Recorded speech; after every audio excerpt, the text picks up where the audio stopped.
ang pag-ibig, hindi sa tayo'y umibig sa Diyos, kundi Siya ang umibig sa atin at sinugo ang Kaniyang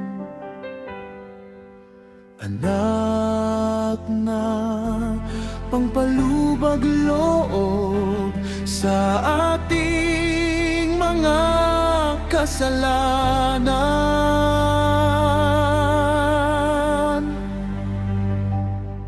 sapagkat gayon na lamang ang pag-ibig ng Diyos sa sangkatauhan. Kaya't ibinigay niya ang Kanyang bugtong na anak, upang ang sinumang sumampalataya sa Kanya ay hindi mapahamak, kundi magkaroon ng buhay na walang hanggan.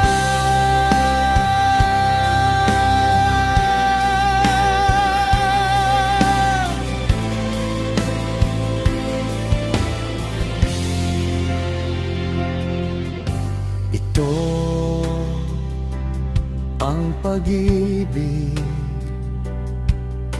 hindi sa tayo'y umibig sa Diyos, kundi Siya ang umibig sa atin at sinugo ang Kaniyang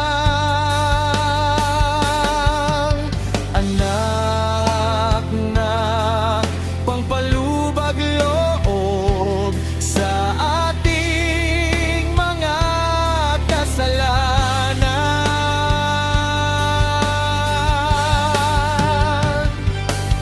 sapagkat gayon na lamang ang pag-ibig ng Diyos sa sangkatauhan.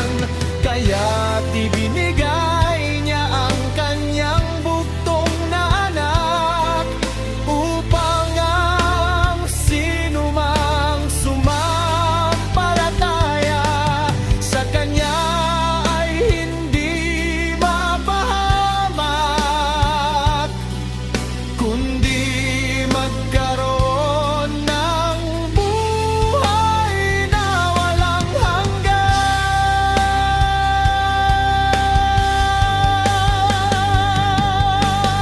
Sapagkat gayon na lamang ang pag-ibig ng Diyos sa sangkatauhan.